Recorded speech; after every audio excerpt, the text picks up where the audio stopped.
All right, guys. So we are taking a break from our usual programming. We are here with Coffee Talks and we are here with Jennifer Justice. We call her JJ, correct? Yep, we do.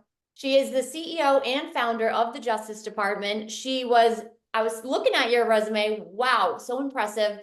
Jay-Z's personal attorney for 17 years, Beyonce's attorney for 1 year, and not to mention all of the women that you have empowered and helped, which is really what drew me to you. So, can you tell me what the Justice Department is? What's your mission? Our mission and vision is for financial, political, and social equality for women. And we do that by helping them make more money. I use all my experience in business development, business strategy, and I have a law background to help women negotiate better deals for themselves and help them see their own worth in Amazing. out in the business marketplace. We do that by providing consulting services, either in business strategy or business development. And I do have a law firm where we represent female executives and help them in their executive employment agreements on their way in, negotiating their deals on the way in and any severance deals. And then female founders as well, helping them grow and scale, either in the business development, business strategy part, or helping them when they need to raise money, doing all their financing documents, et cetera, because we believe that when we speak the same language, and we can give really amazing advice. And we've put $85 million into the hands of women in the last 5 years alone, so we know it's That's working. amazing. I saw that you have helped women rise above $85 million. So that money would have been left on the table per Yeah, se if they didn't have your guidance and your help. yeah. So that is really something to be so proud of.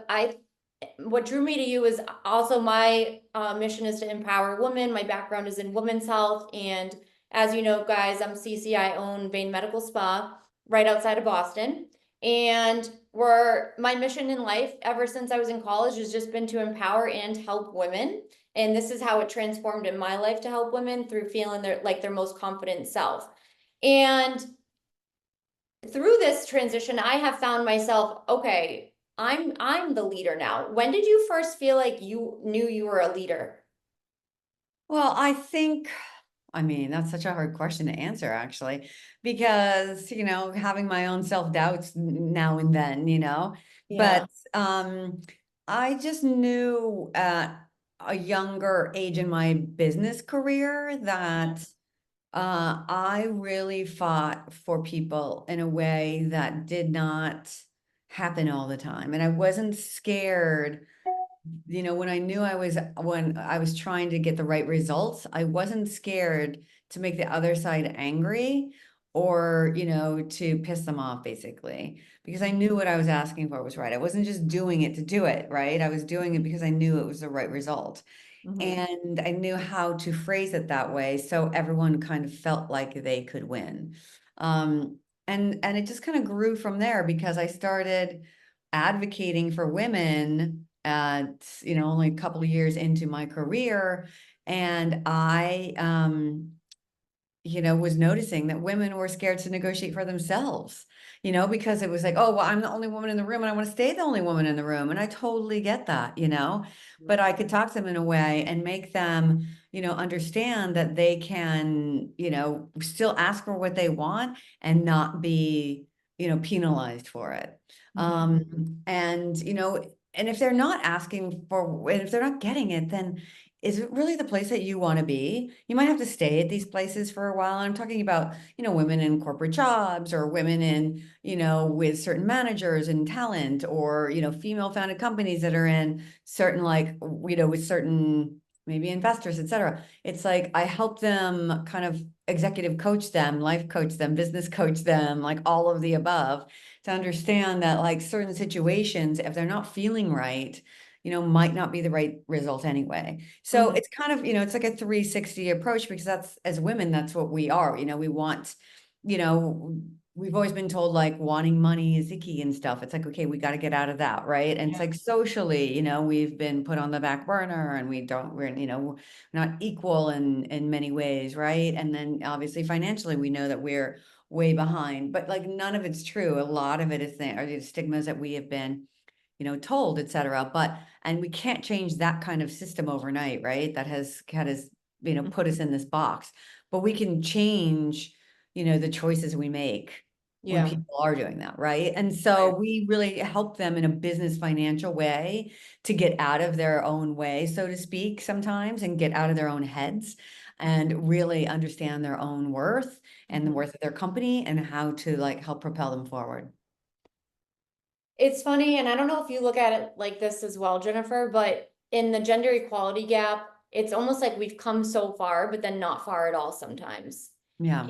And I think as women, we have come so far, but there's, especially when you're in, corporate America, there's such a stigma still towards women. And I think, just like you said, it's about getting out of ourselves and out of our comfort zone.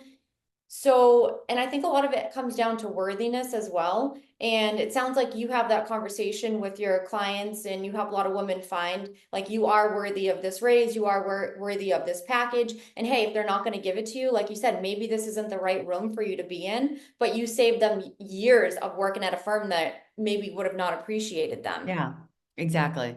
Hmm. Because that is, time is money. That's the only asset that you can never get, you can't get anything back from that, right? Yeah. It's like once the time is gone, it's gone. Mhm.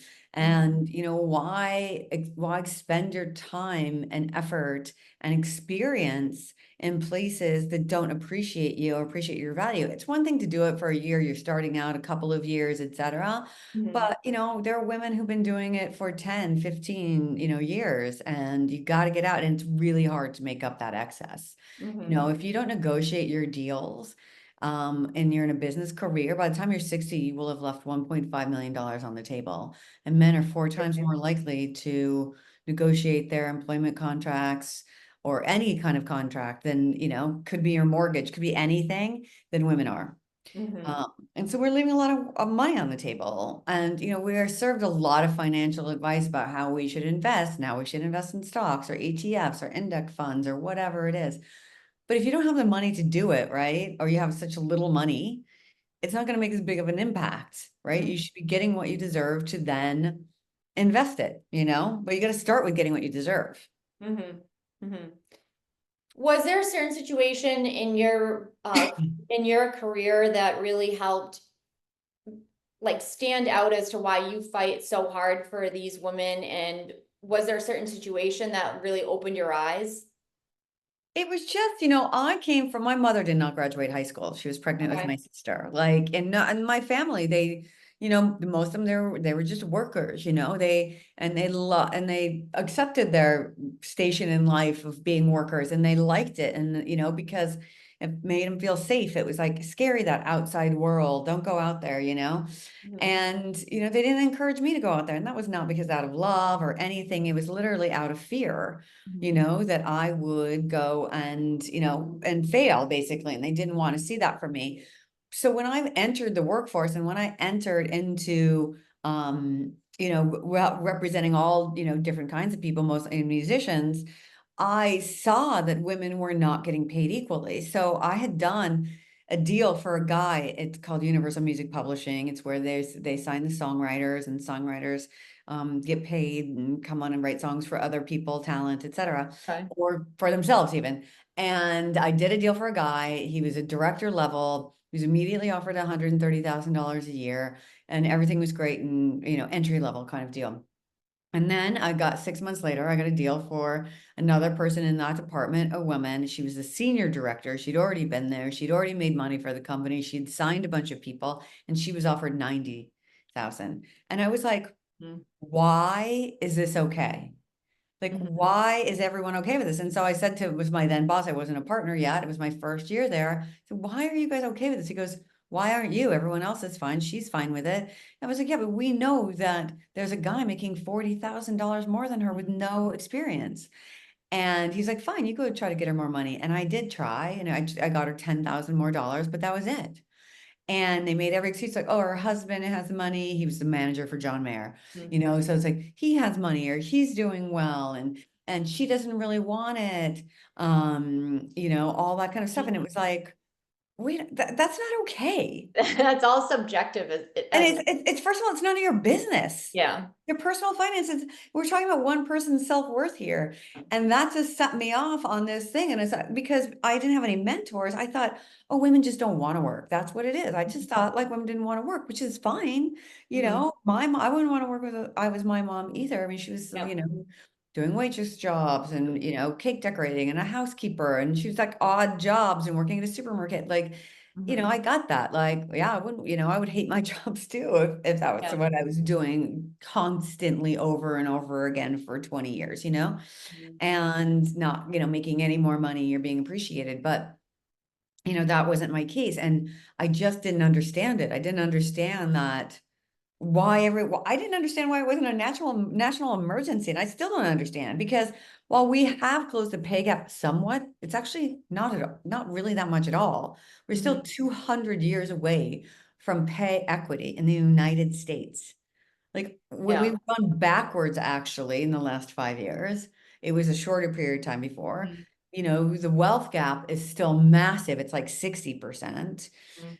um 60 or 70%, and then women getting any funding is still it's 2%. It went up to like 3.5 and now it's back down to 2%. If you're a woman of color, it's like 0.5 if that. So it's we have to do something about it, Mhm. because all of these all this data has been out there for a long time, right? And the class that's protected really is the class of white men who control everything and give themselves. Right, They're the exactly. protected class because they protect each other, right? It's Yeah. like none of us are protected Yeah. classes. If they wanted it to work for us, they're the Yeah. ones with the power. They would make it happen. Right. They obviously and it's like when somebody shows you who they are, accept it. It's Right. like they don't care. Right, Maybe there's some exactly. individuals, but as an entire class of a protected class of affirmative action, basically right there in the work, it's white men, like they don't care. If anyone ever said to a man that was up for a position, said, "Well, your wife makes all the money," Could that you would be imagine? it, Yeah. right? And Yeah. then throw in pregnancy, postpartum care Yeah. into that whole Yeah. world. Oh, you're gonna be a dad soon. I don't Yeah. know. Yes. No, right. Actually, the stat is that when a man has a kid, he makes more money, and when a woman has a kid, she makes less. Go figure. Yeah. Right. And now she's working at home. So I like to call work at home unpaid work because obviously Yeah, of anyone that course. has kids, of course, you're managing a household and then you come to work and you're separating your work and your home life. Yeah.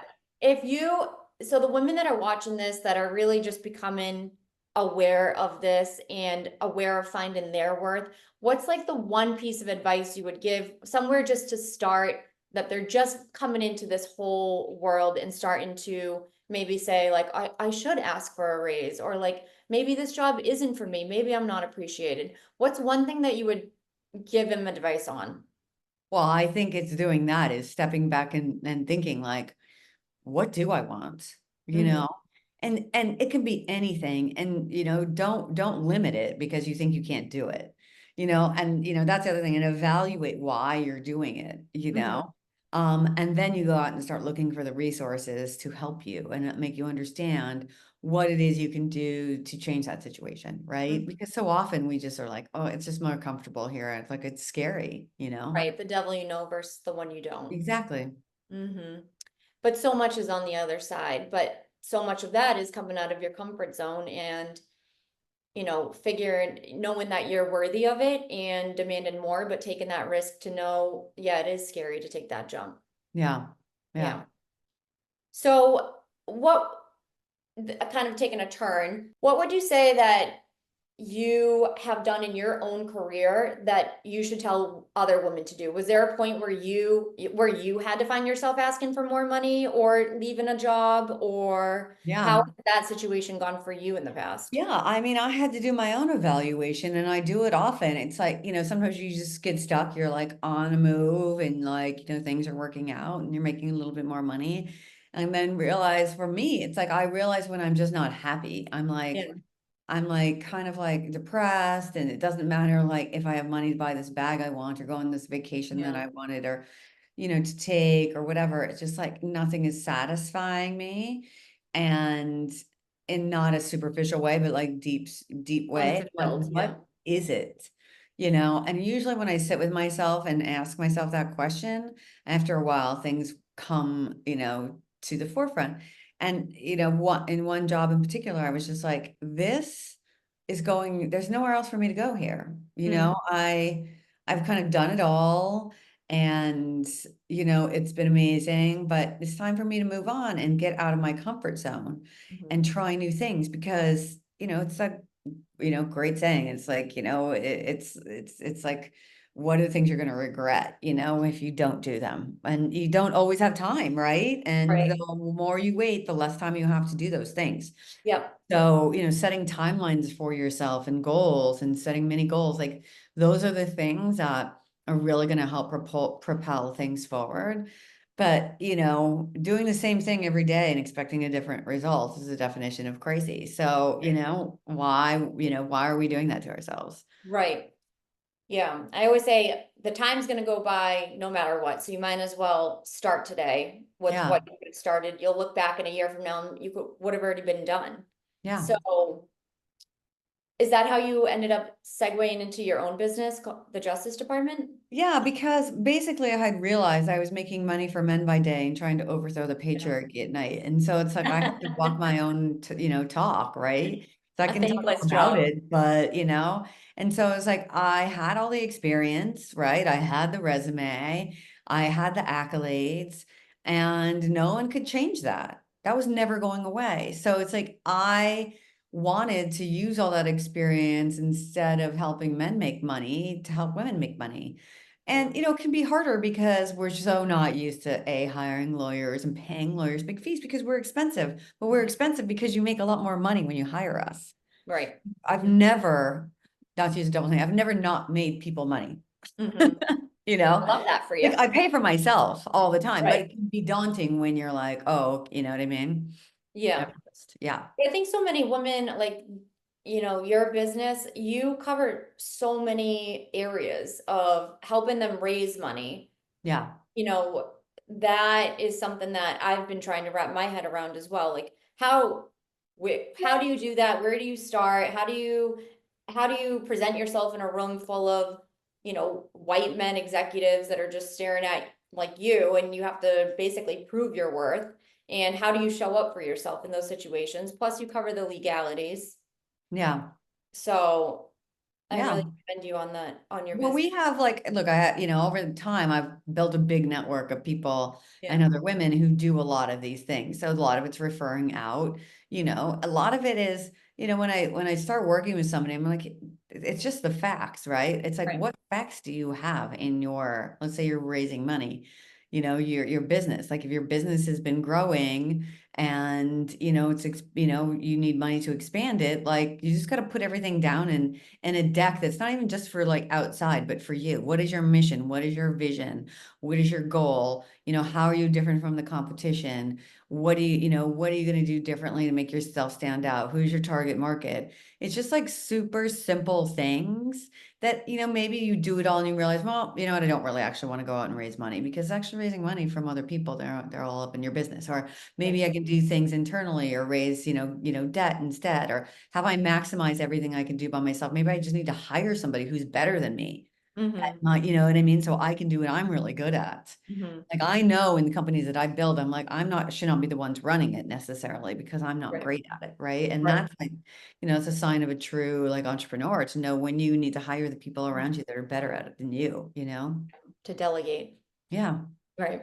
Can't be good at everything. No, it's impossible. But it would be impossible. You'd be so burnt out. Well, that's just it. But that's what, a lot of people in particular female founded companies do it to try to save money. And you're Yeah. actually losing Hurting money. yourself. You're hurting yourself. Yeah. Yeah, Mm-hmm. Yeah. exactly. Yeah. So it's been so nice to talk to you, Jennifer. Your full transparency, your emails caught my eye, and I was like, I have to talk to this woman, get to know her. I feel like I could really relate to her on so many levels. I saw you have two twin boys. A So girl and a boy, actually. a Yeah. girl and a boy? Yeah. Okay. So cute. Yeah. So how do you find, I feel like so many women will ask, what's the balance between life and work? Now, that whole balance conversation, I don't think there ever is a balance. I think that Yeah. things wax and wane. So how do you feel about work-life balance?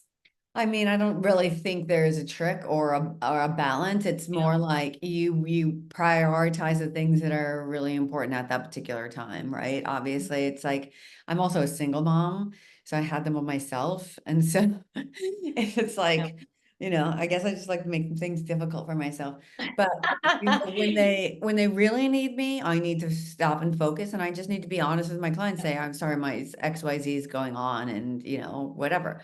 Yep. But ultimately, my work day is my work day, and my off work time is my off work time. Yep. And even if I want to send emails like at night because I need to get something off my chest, or the kids are like doing something else, or they're asleep already, or before like super early in the morning, I actually use schedule send a ton. So I will like not send it until make it send until like 8 in the morning the next day, or if I'm working on the weekend, so then it's like really clear, like maybe I chose to work, but I don't really want to engage with other people, right? It's like, because that can be my downtime.